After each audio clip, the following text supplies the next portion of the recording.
Olá, pessoal! Agora nós vamos para a segunda parte da nossa aula de terapia nutricional parenteral na UTI. E os assuntos que vão ser discutidos na aula são o uso da glutamina na nutrição parenteral, o uso de vitaminas, oligoelementos e minerais na nutrição parenteral, complicações e monitorização da terapia nutricional parenteral e também a sua prescrição. A glutamina é considerada o aminoácido mais abundante no plasma e tem diversos mecanismos de ação. Ela participa da detoxificação da amônia, atua como precursora da glutamina, atua também na síntese proteica, serve como substrato para enterócitos e linfócitos, participa da síntese de purinas e pirimidinas e também do metabolismo da glicose. E no paciente crítico, a glutamina pode ser considerada como um aminoácido condicionalmente essencial, por ela estar sendo muito mais utilizada durante a doença crítica.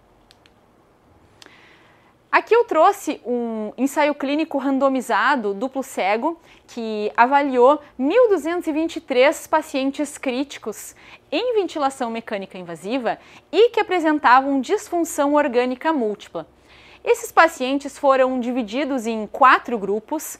O grupo que recebeu glutamina, num valor de 0,3 a 0,5 gramas por quilo de peso. O grupo que recebeu antioxidantes, sendo os antioxidantes utilizados o selênio, zinco, vitamina C, E e beta-caroteno. O grupo que recebeu ambos, tanto glutamina quanto antioxidantes, e o grupo que não recebeu nada, que recebeu o placebo, sendo que tanto a glutamina quanto os antioxidantes foram administrados dentro do período de 24 horas após a admissão na unidade de terapia intensiva. E o que esse estudo mostrou? De modo geral, que os indivíduos que receberam a glutamina, quando comparado aos que não receberam, apresentaram uma maior mortalidade.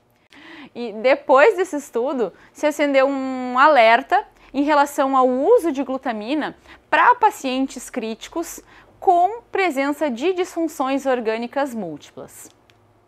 Em relação ao uso de vitaminas, minerais e oligoelementos, a recomendação é de que a suplementação seja realizada diariamente e com base nos valores estabelecidos pela RDA. A suplementação ela pode ser realizada de maneira intravenosa ou na bolsa de nutrição parenteral. Isso vai depender se é vitamina, mineral ou oligoelemento. A administração intravenosa pode ser tanto no acesso venoso, periférico quanto central. E quando administrados em bolsa de NPT, deve ser dada muita atenção em relação às incompatibilidades físico-químicas da solução. Aqui eu trouxe algumas das recomendações em relação a aporte de algumas vitaminas e eu gostaria só de dar destaque para a vitamina K, que pode ser inserida, que pode ser administrada concomitante a essas outras vitaminas ou também pode ser administrada de maneira separada por meio da via intramuscular, administrada 1 a 2 vezes por semana, numa dose de 150 a 200 miligramas por dia. E também gostaria de destacar que algumas vitaminas, como a vitamina A, vitamina E e B6, necessitam de fotoproteção, ou seja, não podem ficar expostas à luz, então deve ser dado um cuidado, uma atenção maior durante a administração dessas vitaminas. Aqui eu trouxe também a recomendação de alguns oligoelementos como cobre, cromo, manganês, selênio, zinco e ferro. E gostaria de destacar que, na presença de diarreia, existe um aumento das necessidades de cromo e também de ferro, assim como para pacientes queimados ocorre um aumento da necessidade de selênio e também um aumento de zinco em indivíduos que apresentem fístulas, especialmente as de alto débito, ou feridas que estão em cicatrização. A suplementação de vitaminas específicas pode ser necessária em alguns casos, como por exemplo, indivíduos que tenham realizado cirurgia bariátrica, indivíduos que tenham um consumo crônico de bebida alcoólica, que apresentem doença renal crônica, grandes queimados, como nós acabamos de falar, e indivíduos que tenham fístulas de alto débito. De modo geral, para fístulas de alto débito, recomenda-se que a recomendação seja de 2 vezes o valor da RDA. E aqui eu trouxe uma tabela que fala sobre a suplementação de alguns micronutrientes específicos, como a tiamina, na presença de acidose lática. Isso depois nós vamos ver também na aula de realimentação o papel da tiamina na ocorrência de acidose lática.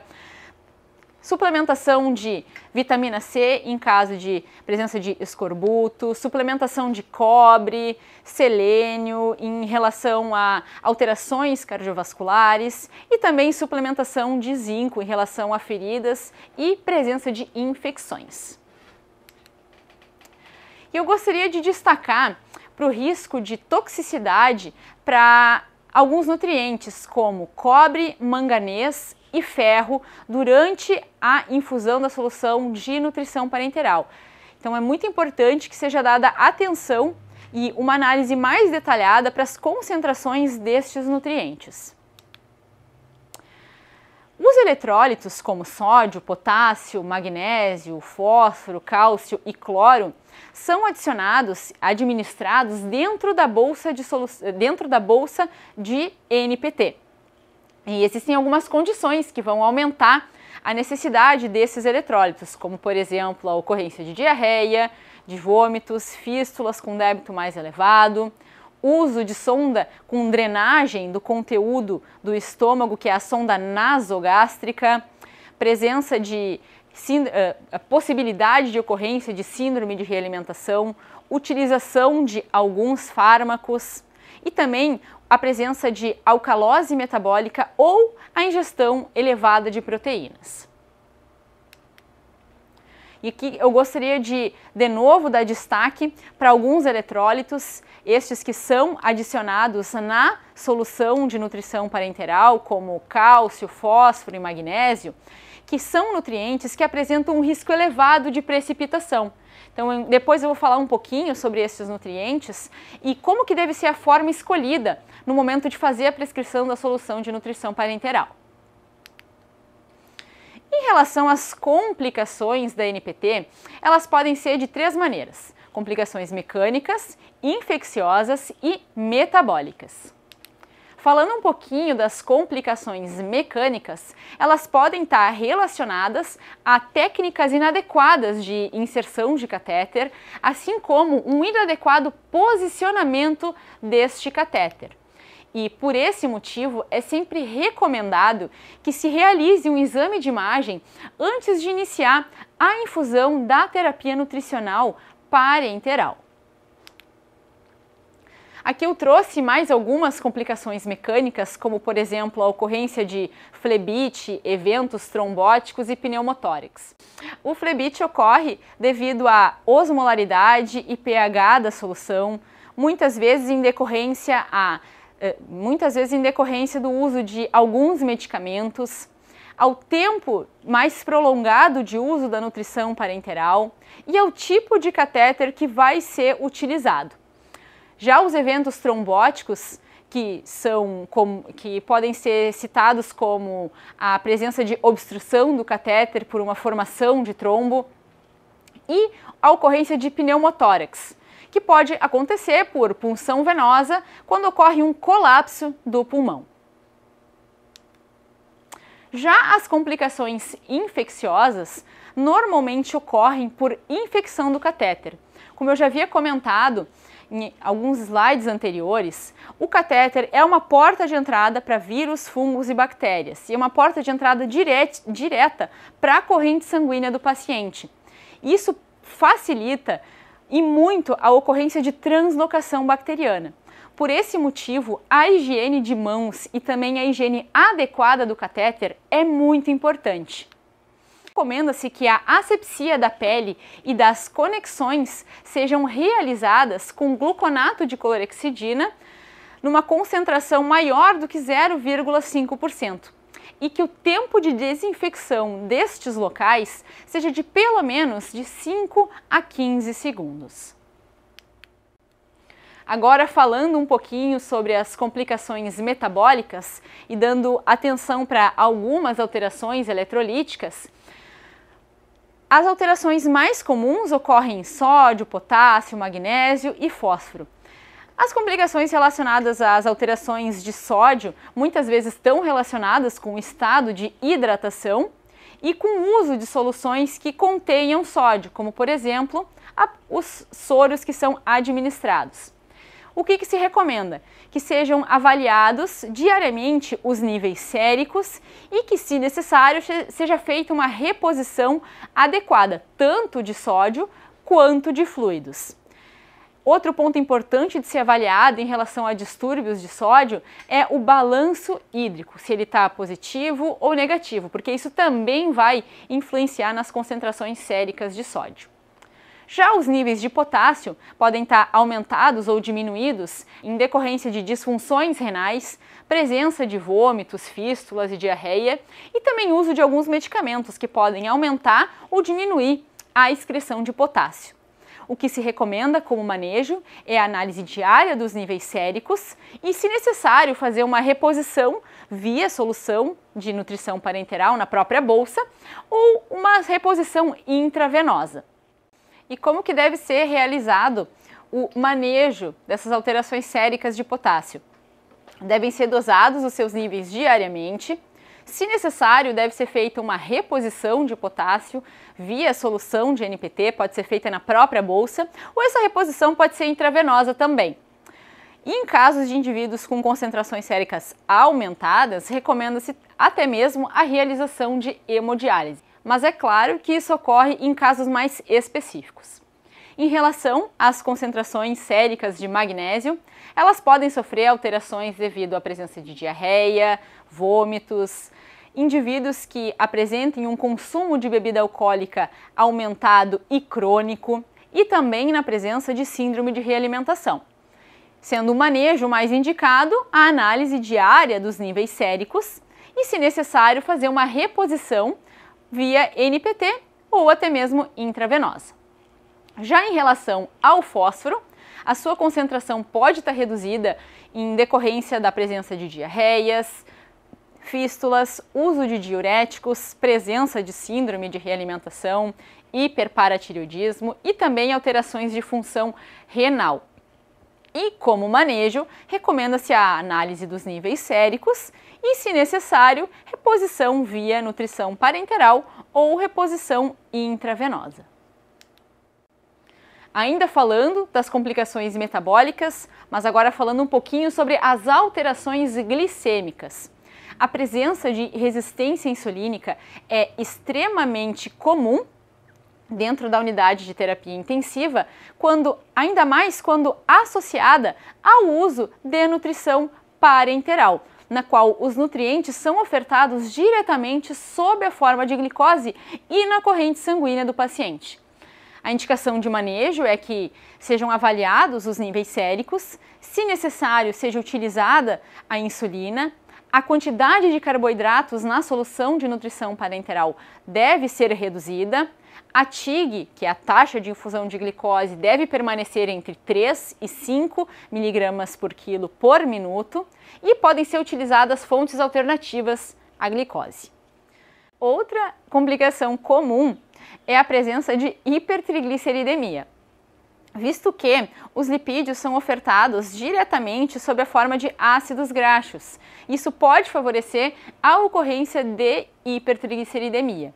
E ela também pode ter ela também pode ter relação com alterações de função renal e também com o estado hiperglicêmico do paciente. E como que recomenda-se o manejo? Como que é realizado o manejo desse tipo de complicação? É indicada a redução ou suspensão dos lipídios, ou também pode ser indicada a redução da velocidade de infusão dos mesmos. Caso esses lipídios estejam sendo infundidos em 12 horas, pode ser indicada a infusão em 24 horas. E outro dado importante que a gente deve levar em consideração é o momento no qual é realizada a coleta dos triglicerídeos, a coleta de sangue para análise de triglicerídeos. Se a coleta, vamos supor que seja um paciente que esteja recebendo nutrição parenteral e que a infusão lipídica ela ocorra dentro do período de 12 horas. A indicação da coleta de lipídios, de triglicerídeos, ela deve ser realizada quando o paciente não está infundindo a dieta enteral, porque senão os níveis séricos vão dar muito elevados. Agora, em relação à monitorização da nutrição parenteral. Devem ser analisadas variáveis clínicas, como por exemplo, temperatura, balanço hídrico e também o peso do paciente, que deve ser analisado diariamente, e variáveis bioquímicas, como nós acabamos de falar, sódio, potássio, magnésio, fósforo, cálcio, glicose e também marcadores de função renal, ureia, creatinina. Essas análises são recomendadas que sejam realizadas de maneira diária. E alguns exames têm uma indicação de realização semanal, como por exemplo as transaminases hepáticas, TGO, TGP. A dosagem de triglicerídeos também recomenda-se que seja feita de maneira semanal, avaliação de hemograma e também de bilirrubinas. E, quando necessário, a realização de balanço nitrogenado. E como que deve ser realizado o desmame da nutrição parenteral?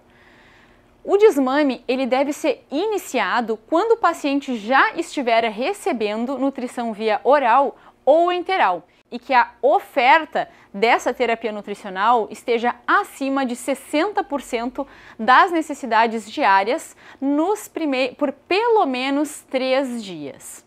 Deve ser contabilizado tudo que o paciente recebe por meio de nutrição, seja ela via oral ou enteral, e contabilizado o que ele recebe pela via parenteral. E à medida que a nutrição enteral vai sendo progredida, a nutrição parenteral vai sendo retirada. E como fazer a prescrição da solução de nutrição parenteral? Existem vários detalhes que nós temos que prestar atenção. Como é que a gente começa? O primeiro passo é determinar as necessidades calóricas e proteicas do paciente. Vamos supor que nós tenhamos um paciente com peso de 64 quilos e que tem um alvo calórico de 25 calorias por quilo, totalizando 1.600 calorias por dia. A quantidade de proteína que nós vamos prescrever para o nosso paciente é de 1,5 gramas por quilo de peso. Então a gente vai calcular o total que ele vai receber ao longo do dia, o total calórico que vai corresponder à quantidade em gramas que ele vai receber e quanto por cento isso vai corresponder do VET, que é o valor energético total. Em relação ao cálculo das proteínas, como é que a gente vai fazer? A gente vai estabelecer que o nosso paciente vai receber em torno de 1,5 gramas por quilo de proteína. Isso vai totalizar 96 gramas por dia e considerando que as proteínas têm em torno de 4 calorias por grama, vai ser um total de 384 calorias por dia, que se nós fizermos uma regra de 3, isso vai ser equivalente a cerca de 24% do valor energético total diário. O segundo passo é determinar as necessidades dos outros macronutrientes, dos carboidratos e dos lipídios. Indo para o cálculo dos lipídios, lembrando que a oferta lipídica tem que ser menor ou igual a 1. Então a gente vai prescrever 0,8 gramas por quilo de peso dia. Isso vai dar em torno de 51 gramas, que multiplicadas por 9, o valor calórico dos lipídios é 9, lembrando, vai dar 459 calorias, que vai corresponder a 28,7% do valor energético total. E por fim, o cálculo dos carboidratos, nós vamos ver o que nos restou de calorias. O valor que restou de calorias foi 754 calorias. Então, fazendo o cálculo inverso, nós temos 202 gramas de carboidrato, que vai dar em torno de 3,2 gramas por quilo de peso. Lembrando que para o cálculo eu usei o valor calórico da glicose anidra, que é a glicose mais comum de ser utilizada. Em relação ao VET, o valor correspondente aos carboidratos foi de 47,3%. Nós montamos o nosso quadro de análise de valores, prestamos atenção em relação à quantidade em gramas por quilo, gramas por dia, total de calorias e percentual, e vemos se tudo isso foi feito de maneira correta e dentro do que se recomenda para o nosso paciente. O terceiro passo vai ser escolher a concentração e calcular o volume de cada uma dessas soluções. Mas aí a gente tem que se perguntar, qual é a via pela qual essa nutrição parenteral vai ser infundida? É uma veia central ou é uma veia periférica? Quanto tempo esse paciente vai receber? E qual é a necessidade calórica que ele vai precisar, que ele vai ter? Vamos supor que o nosso paciente vai receber a NPT pela via central. Então nós vamos escolher a concentração de proteínas, que vai ser a 10%, os carboidratos a 50%, e vamos supor que a nossa solução ela seja uma solução 2 em 1. Então vai ser infundido o carboidrato e a proteína e o lipídio vai ser infundido de maneira separada. E nós vamos escolher uma infusão de lipídios a 20%. Como é que nós vamos fazer esse cálculo? Se a solução de proteínas é a 10% e nós precisamos de 96 gramas, a quantidade em ml, o volume dessa solução, vai ser de 960. Fazendo o mesmo cálculo, para os carboidratos o volume vai ser de 404 ml e para os lipídios de 255. O quarto passo vai ser determinar as necessidades de vitaminas e de oligoelementos. E para isso, normalmente se faz uma prescrição de uma ampola de vitaminas que contenha todas as vitaminas necessárias e indicadas para o quadro clínico do paciente e também uma ampola de oligoelementos. Se faz o somatório desse volume, que pode ser preciosismo ou não, mas em torno de 10 ml de volume que vai ser adicionado ao cálculo final da solução de nutrição parenteral. O quinto passo vai ser a determinação da quantidade, da concentração de eletrólitos na bolsa de solução de NPT. Aqui eu coloquei alguns exemplos de sódio, cálcio, magnésio, fósforo e potássio. O sexto passo vai ser determinar qual vai ser o volume final da solução de NPT e também o volume final da solução de lipídios. Fazendo um somatório, vai dar em torno de 1.374 ml por dia de solução de nutrição parenteral e de 255 ml de solução lipídica. O sétimo passo vai ser avaliar se, de acordo com essas quantidades, se existe uma compatibilidade ou não dessa solução em relação às concentrações de cálcio e magnésio e cálcio e fósforo. E existe uma recomendação de que se prefira soluções de gluconato de cálcio em relação a soluções de cloroacetato de cálcio e também de sulfato de magnésio a cloridrato de magnésio. O oitavo passo vai ser então o cálculo do volume de infusão em hora. A gente vai pegar esse volume total, vai dividir por 24 horas e vai ter o volume final de infusão, que vai ser 58 ml hora. E os lipídios vão ser, como é uma solução a 20%, e a gente tem que saber que soluções a 20% normalmente são recomendadas de serem infundidas em 12 horas, a gente vai dividir esses 255 por 12 e ter uma infusão de 22 ml hora. Então, aqui nós temos um passo a passo dividido em 8 partes sobre como fazer o cálculo da nutrição parenteral.